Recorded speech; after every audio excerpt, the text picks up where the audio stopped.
예수님과 제자들이 이제 예루살렘을 향해서 하나님의 때에 그 거룩하신 십자가의 사명 감당하시기 위해서 올라가시는데요. 예루살렘이라고 하는 그 목적지는 하나인데 예수님이 또 제자들이 생각하는 진정한 목적지는 좀 달랐어요. 예수님은 예루살렘의 갈보리 언덕 그 십자가가 최종 목적지였는데 제자들은 아니었어요. 임금이 다스리는 왕궁에 우리 예수님이 자리를 차지하시고 그 높고 영광스러운 자리에 앉으시면 예수님 아주 가까운 좌우편에 앉기를 바랬던 것이 제자들의 마음이었으니 동상이몽도 그런 동상이몽이 없는 거죠. 예수님께서요, 예루살렘으로 올라가자 하시는 말만 나오면은 제자들은 항상 그렇게 머리가, 생각이 그쪽으로만 흘러갔어요. 왜냐하면 제자들은요, 저 시골 출신에 힘도 없고 빽도 없고 사회적으로 굉장히 약자였던 사람들이기 때문에요. 그들 중에는 돈을 많이 버는 사람도 있었거든요. 세리 마태라고 하는 사람은 엄청나게 돈을 끌어모은 사람이고요. 베드로나 요한과 같은 이 어부들은 그 동네 수산업자로서 큰 돈을 벌던 유력한 사람들이었어요. 그런데 신분 자체가 당시 사람들에게 존경받는 서기관이나 바리새인 같은 사람들은 제자들 중에는 한 명도 없었어요. 다 시골 촌뜨기들. 그래서 당시 지배계층들에게 억압당하고 불임당하고 착취당하고 무시당하던 사람들 뿐이었기 때문에 예수님께서 예루살렘 올라가셔서 높은 자리에 앉으면 우리도 출세하는구나, 우리도 큰 소리 치면서 살겠구나. 그러니까 저들은 그 자리 다툼에 진심이었고 높은 자리에 집착할 수밖에 없었던 거죠. 여러분, 제자들이요, 자리 싸움, 자리 다툼을 언제까지 하신 줄 아세요? 언제까지 한 줄 아세요? 우리 누가복음 22장 24절 말씀을 보시면 또 그들 사이에 그중 누가 크냐 하는 다툼이 난지라.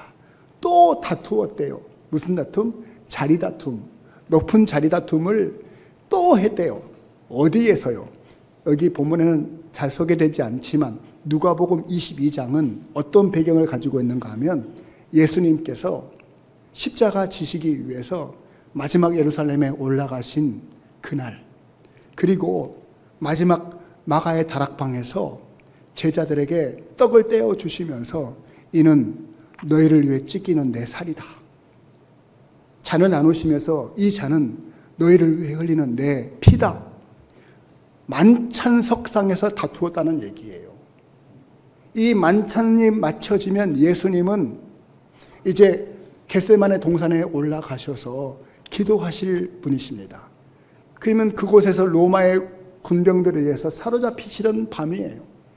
그러니까 마지막 순간까지요, 예수님과 함께하는 그 마지막 순간까지 제자들은 온통 관심이 높은 자리, 출세하는 자리에만 온통 관심이 있었던 거예요. 여러분 어떻습니까? 예수님과 함께하는 우리 인생, 예수님과 발걸음을 맞춰가며 걸어가는 우리 인생, 예수님이 가시고자 하시는 방향과 내가 추구하는 인생과 그렇게 함께 맞지 않으면 이런 불상사가 벌어질 수밖에 없어요. 예수님과의 관계도 무너지고 함께하는 사람들과도 갈등과 다툼이 떠나지를 않아요. 여러분, 우리가 함께 살아가는 가정이라고 하는 공동체 안에서, 믿음으로 한솥밥 식구 되어진 교회라는 공동체 안에서 참된 화목과 평강을 이루며 화목하며 서로 사랑하고 아름다운 천국의 공동체를 이룰 수 있는 길이 무엇인가? 오늘 말씀을 통해서 주시는 은혜를 받고 진정으로 천국을 맛보는 가정, 신앙생활, 교회생활 다 되실 수 있기를 주의 이름으로 축원을 드립니다. 우리 먼저 본문 말씀, 우리 41절 말씀 같이 읽겠습니다. 시작.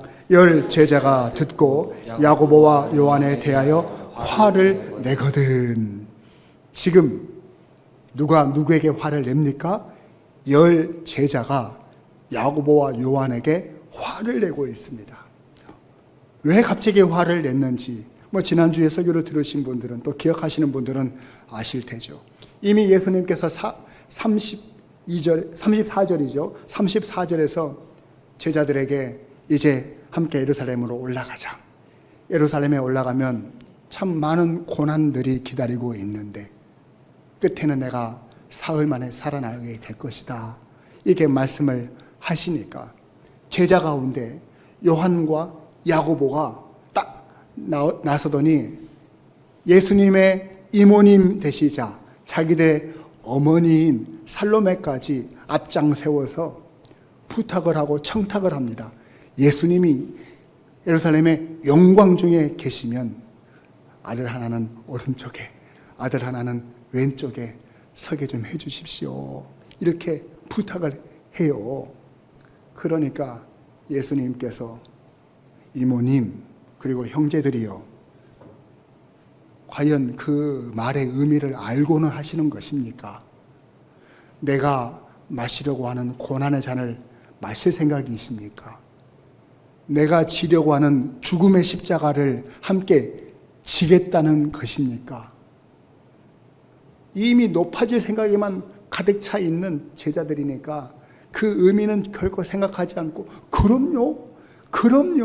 아니 좀 고생 좀 하다가 영광스러운 자리에 가는데 그까짓 것 좀 할 수 있죠?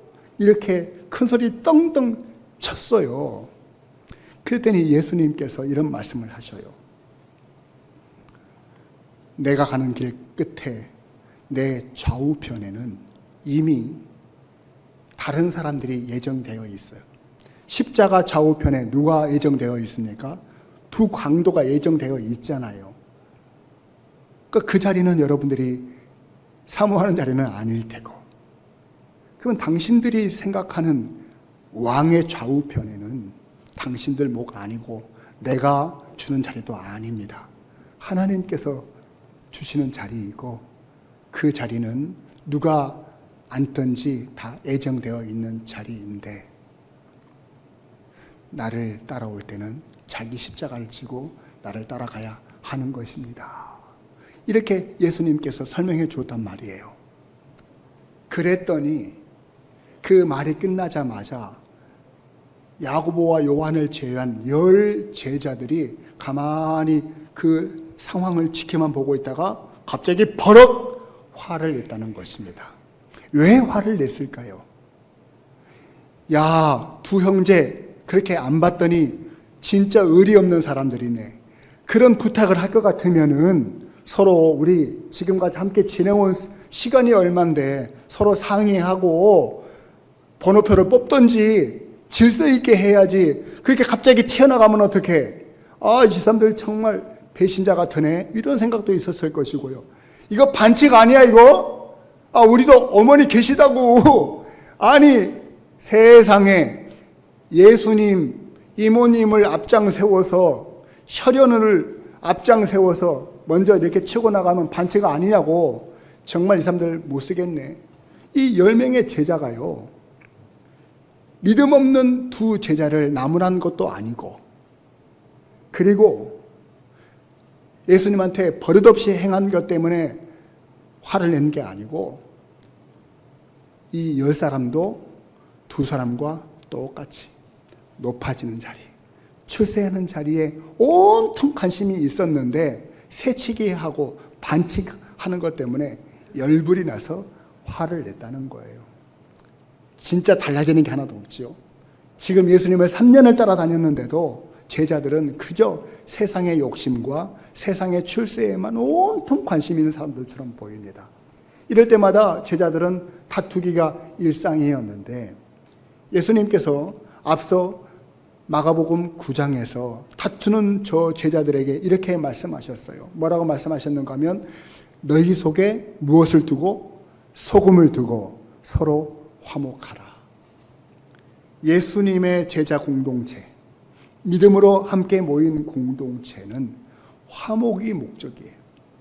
화목을 위해서 존재하는 것이 천국 공동체의 목적이에요.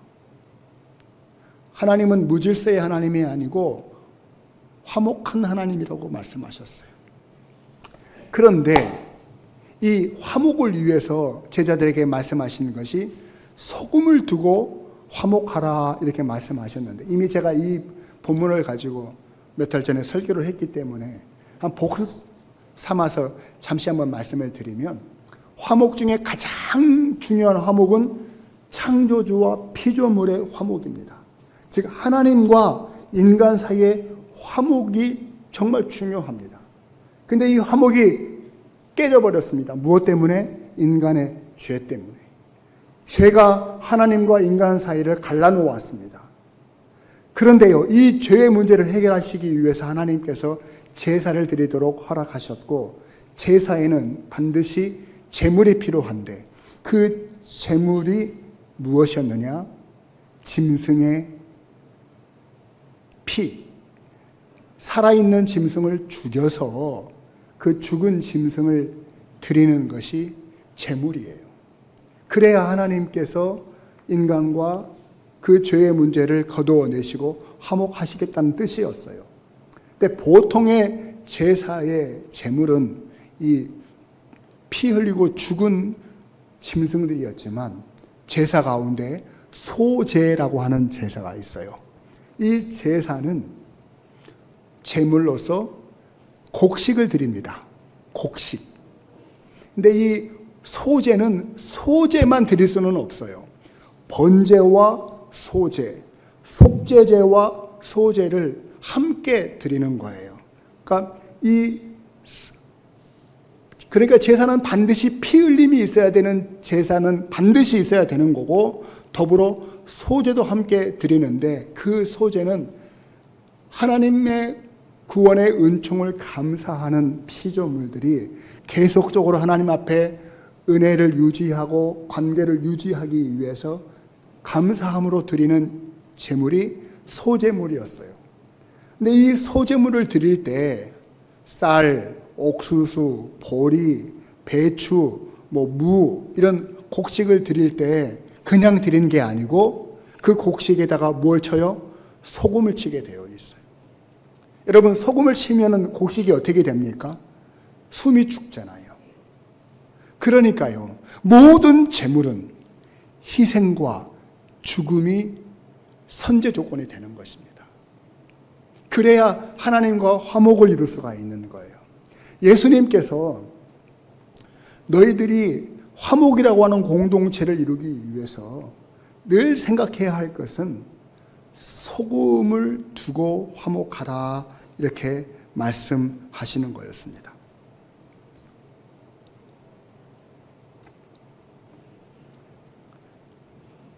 그런데 이미 화를 내면서 다투려고 달려드는 10 제자들을 향해서, 그리고 2 제자에게 예수님은 지금 다투려고 하는 이 제자들에게 뭐라고 말씀하시는지 다시 본문으로 돌아오면 42절 한번 같이 보십시다. 시작. 예수께서 제자들에게 일러되 이르시되 이방인들의 집권자들이 그들을 임의로 주관하고 그 고관들이 그들에게 권세를 부리는 줄을 너희가 알미라. 아멘. 제가 성경 본문을 읽어야 되는데 설교 원고를 읽어버렸어요. 그러니까 지금 화를 내면서 싸우려고 달려드는 제자들에게 예수님은 절대 화를 내는 법이 없습니다. 오히려 온유하신 마음으로 지금 말씀하시면서 가르치시는데, 너희가 알거니와, 다 아는 이야기, 누구나 아는 이야기를 예로 들어서 화내면 안 돼, 다투면 안 돼, 이렇게 설명해 주시는 거예요. 뭘 너희들이 알고 있느냐? 이방인들의 집권자들이 백성들을 임으로 주관하고 고관들이 권세를 부리는 줄을 너희들이 알고 있지 않느냐. 지금 너희들이 바라는 것은 바로 세상에 힘 있는 권세 있는 자들처럼 지금 그 높은 자리를 차지하려고 우리 안에서 화평과 화목을 깨고 있는 것 아니냐. 당시 이스라엘은요, 로마의 지배를 받고 있었잖아요. 그래서 이스라엘 입장에서 볼 때 로마의 황제도 이방인이고 분봉 왕이었던 헤롯 가문의 사람들도 이두메 출신이기 때문에 다 이방인이고, 총독 빌라도도 이방인이고, 다 이방인들이에요. 이방인들이 하나님의 백성들의 공동체 안에서 와서 행하는 모든 것들은 다 임의로 주관하는 일들이에요. 여러분, 임의로 주관한다는 말이 무슨 뜻입니까? 마음대로 주장한다는 뜻이잖아요. 그 말이 무슨 뜻입니까? 서로 합의하에, 우리 서로 합의하에 이렇게 합시다? 아니에요. 자기 멋대로 한다는 얘기잖아요. 최소한 그 사회에서 운영되는 법이라도 지켜야 되는 것 아니에요? 법대로 하자고 이런 말 많이 쓰잖아요. 법의 질서 안에서도 이루어지지 않고 임의대로, 마음대로, 자기 생각대로 세상을 다스리고 억압하고 핍박하고 정말 사람들을 괴롭히고 마음대로 했다는 거예요. 여러분, 예를 들어서요, 헤롯 안티파스라고 하는 분봉왕의 얘기를 우리가 잘 알고 있지 않습니까? 자기 생일날을 맞이했습니다. 그러니까 자기가 다스리는 영내 고관들을 불러다가, 관료들을 불러다가 뻑적지근하게 잔치상을 베풉니다. 그리고 너무 흥이 나고 자기 권세 아래에서 꼼짝 못하는 관료들 앞에서 자기 힘을 과시하고 싶어서, 의붓딸이잖아요. 와서 춤을 추게 합니다. 그러니까 막 현란하게 막 춤을 춥니다. 그 춤추는 모습이 얼마나 이뻐 보였고 또 아름다워 보였는지 이 헤롯 안티파스가 사람들 앞에서 이렇게 큰 소리 칩니다. 얘야, 너 정말 아름답고 멋지게 춤을 잘 추는구나. 그래, 너 이렇게 춤을 잘 췄으니까 네가 원하면 내가 다스리는 나라의 절반이라도 너한테 줄게. 뭐 소원을 말해봐. 이렇게 얘기한 겁니다. 자, 나라를 다스리는 왕이 아무리 자기 새끼가 이쁘고 딸이 춤을 잘 추어도요, 그렇게 말하면 되는 겁니까? 법에 맞는 말이에요. 상식에 어울리는 말이에요. 춤을 잘 추면 나라의 절반을 줘도 된다는 법이 있는 겁니까? 그런 법은 없는 거잖아요. 그래서는 안 되는 거잖아요. 그러니까 임의로 주관하는 거예요. 마음대로 하는 거예요. 그러니까 제자들이 꿈꾸는 바가 무엇이냐면 질서와 법과 상식의 토대 안에서 살아가는 것이 아니라 지금 이방인의 집권자들이 자기 마음대로 행하는 것, 너무 부러웠던 거예요. 그래서 자기들도 그런 자리에 올라가서 마음대로 부리고 살고 싶었던 이 열정, 욕망이 가득했던 것을 우리 주님께서 지금 꼬집고 계시는 거예요. 구약에 보면은 에스더라고 하는 성경에 보면은 말이죠, 이 페르시아의 고관이었던 하만이라는 사람이 등장합니다. 이 하만은 유대인 출신의 모르드게가 아주 밉상이었어요. 자기 앞에 고개도 숙이지 않고요. 그리고 그가 왕에게 너무 사랑을 받는 걸 보고 배가 아프기 시작했어요. 어떻게 하면 저 모르드게를 모르게 죽여버릴까? 이렇게 꿈을 꾸고 있다가 이제 음모를 꾸미는데 높은 장대를 세워놓고 모르드게를 거기다 달아놓고 죽이려고 마음을 먹습니다. 모르드게만 죽이려고 했던 것이 아니고 그걸 빌미로 페르시아에 와 있는 모든 유대인들을 씨를 말려버려야 되겠다라고 하는 계략을 꾸미게 됩니다. 그런데 에스더가 활약하고 해서 그것이 들통나게 되어졌고, 모르드게를 잡아 죽이려고 했던 그 자리에 자기가 죽게 되는 그런 비참한 일이 발생하게 되잖아요. 여러분, 자기 마음에 안 들면 사람 함부로 죽여도 되는 겁니까? 자기 입맛에 안 맞으면 뭐 한 민족을 말살시켜도 되는 겁니까?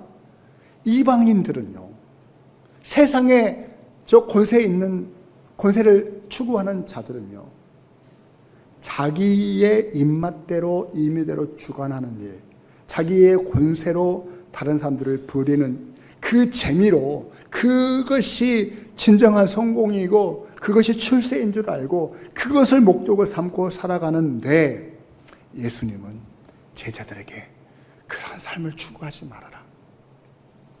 그런 삶을 추구하면 서로 짓밟고 서로 다투고 서로 허용을 부리고 서로 갈등의 구조에서 벗어날 수가 없지 않느냐, 이런 말씀을 하시는 거예요. 그러면은요, 예수님이 추구하시는 그 하나님의 나라의 모습은 어떠한가요? 우리 계속해서 본문 43절과 44절을 크게 한번 읽겠습니다. 시작. 너희 중에는 그렇지 않을지니 너희 중에 누구든지 크고자 하는 자는 너희를 섬기는 자가 되고 너희 중에 누구든지 으뜸이 되고자 하는 자는 모든 사람의 종이 되어야 하리라. 아멘. 너희 중에는 그렇지 않을지니, 지금껏 예수님께서 제자 공동체를 이렇게 세워오시고 지금까지 끌어오신 것의 방향성은 너희들을 세상의 저 높은 권세 자리에 앉히기 위함이 아니라 이 제자 공동체 안에서 하나님의 나라를 실현하시고자 하신 뜻이 계셨단 말이에요.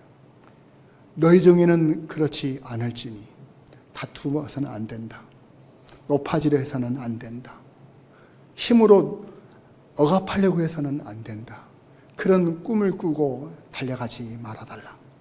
예수님께서 추구하시는 나라는 세상의 나라와 다른 나라이기 때문에 그렇습니다. 쉽게 말씀을 드리면, 세상이 추구하는 사회적 구조는, 권력의 구조는 피라미드 구조 아닙니까? 소수가 대다수의 사람을 위해서 누르는 구조입니다. 그러다 보니까요, 왜 열심히 공부합니까? 왜 열심히 노력합니까? 왜 열심히 살아냅니까? 왜 돈을 열심히 모읍니까?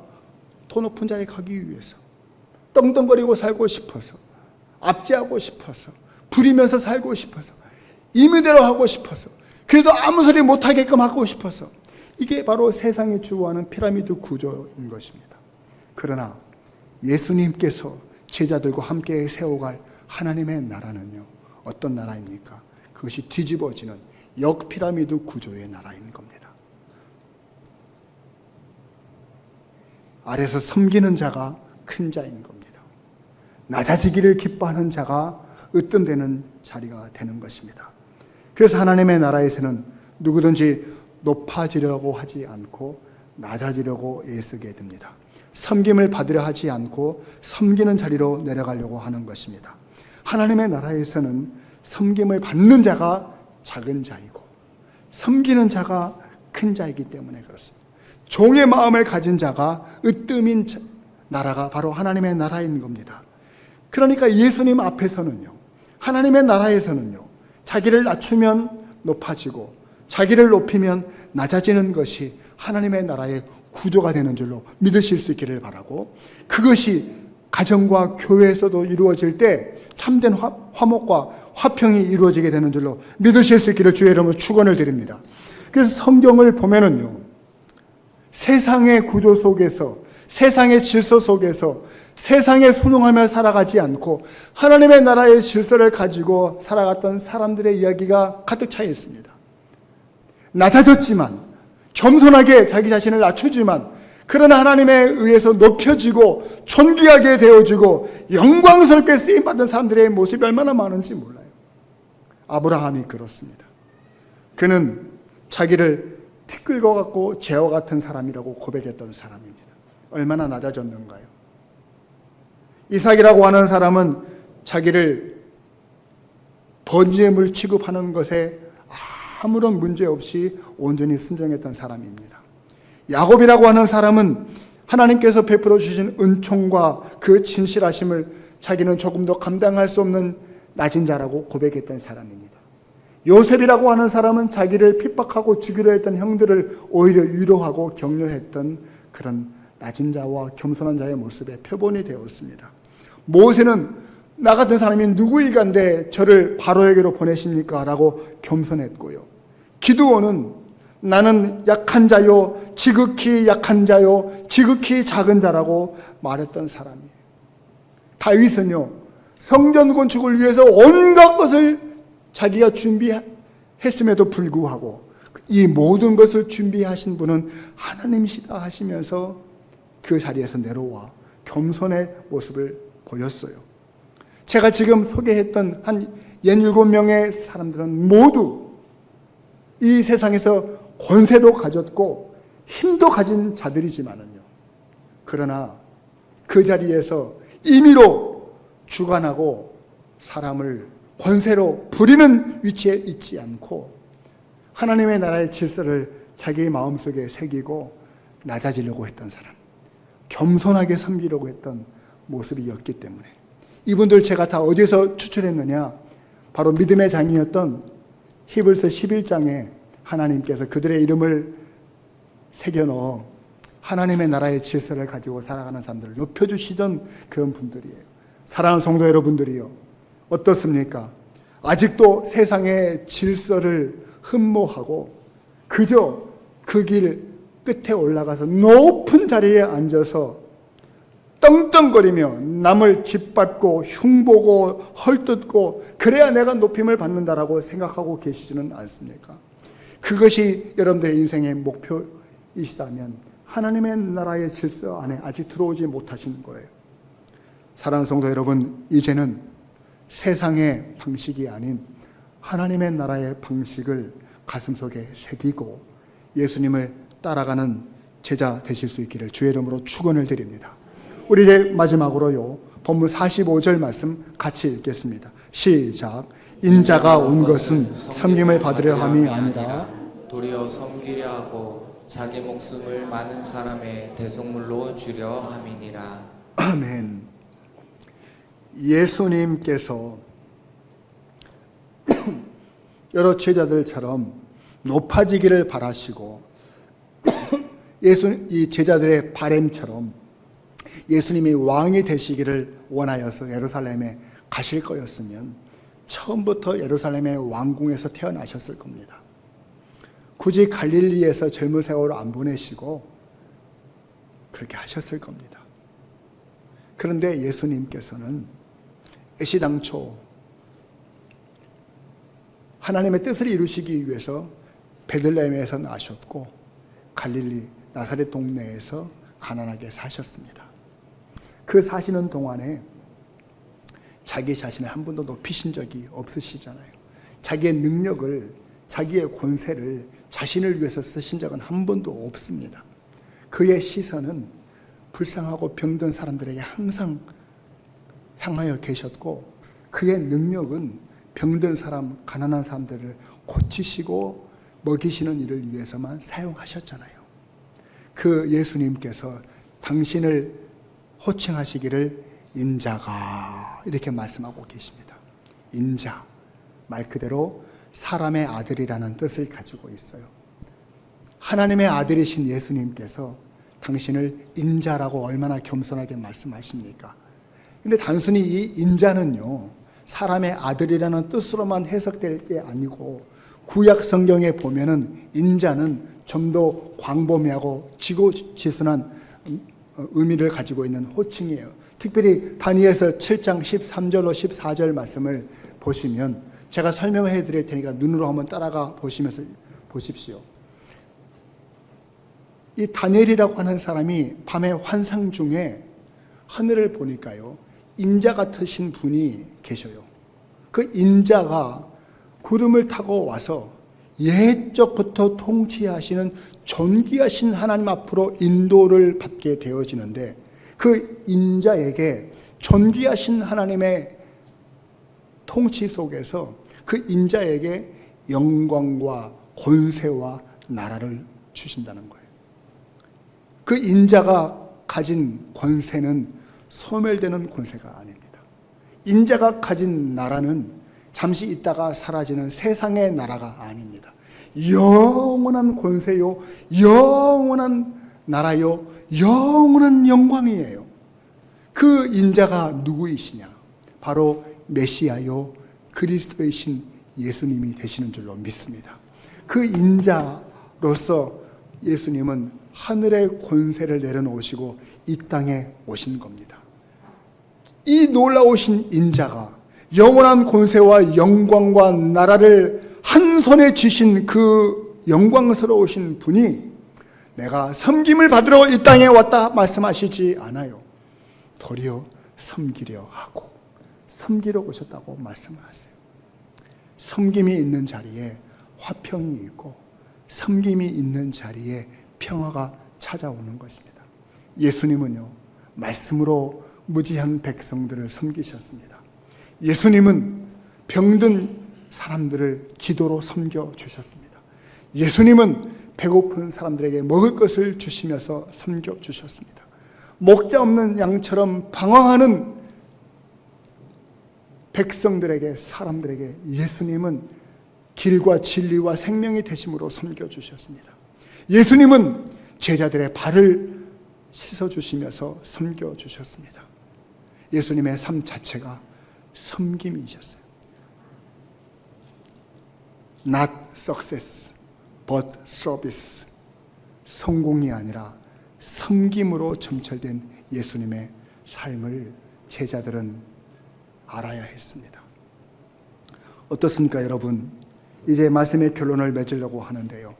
예수님의 섬김은, 그 섬김의 극치는 내가 많은 사람의 대속물로 내 생명, 하나뿐인 생명을 드리는 것에 있다라고 말씀을 해 주심으로써 제자들은 예수님과 함께 동행하면서도 끝까지 세상의 높은 자리, 떵떵거리는 자리, 힘을 쓰는 자리, 권세로 임의로 주관하고 그 힘을 가지고 다른 사람들을 억압하는 자리에 서고 싶어 했지만, 그러나 예수님은 당신의 하나뿐인 생명까지 다 내어주시기까지 섬기며 또 섬기며 끝까지 섬겨주셨어요.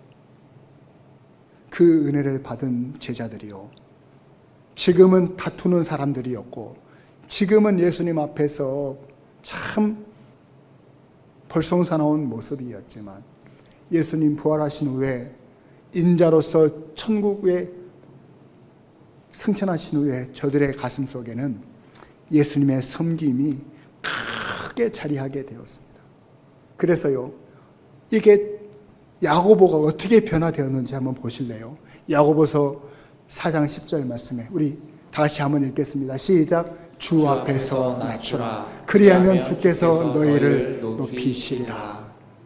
높아지고 싶었던 야고보였지만은요, 주 앞에서 낮아지는 것이 하나님의 나라에 으뜸되는 자요, 첫째 가는 것인 줄 깨달아서 교회의 가장 높은 권위자인 사도가 되었을 때 주 앞에서 성도님들이여 낮아지십시오. 그리하면 주님께서 여러분들을 높여주실 것입니다 라고 권면할 수가 있었던 것이죠. 또 수제자였던 베드로는 베드로전서 5장 3절에서 맡은 자들에게 주장하는 자세를 하지 말고 양무리의 본이 되라 라고 말씀하시면서요, 교회 장로들에게 5장 6절에서 뭐라고 말씀하십니까? 같이 한번 읽겠습니다. 시작. 그러므로 하나님의 능하신 손 아래서 겸손하라. 때가 되면 너희를 높이시리라. 할렐루야.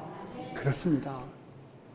여러분, 우리가 닮아가야 될 분은 예수님이시고, 우리가 추구해야 될 공동체는 서로 화목하고 서로 사랑하는 그런 화목의 공동체라면, 예수님처럼 겸손히 섬길 때, 화목을 위해서 자기 자신한테 소금을 뿌릴 때 그것이 이루어지는 것이지요.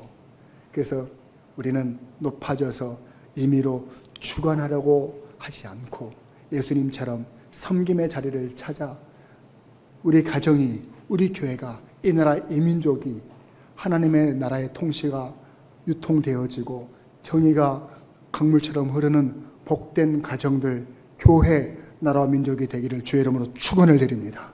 기도하십시다.